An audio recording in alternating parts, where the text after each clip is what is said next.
姫マジ入れといてよかったよな。育ててなかったらここのジム突破できてないだろ多分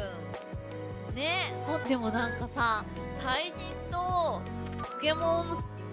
のゲームは全然違うんだって思いました当たり前だけど全然違うんだなって思いました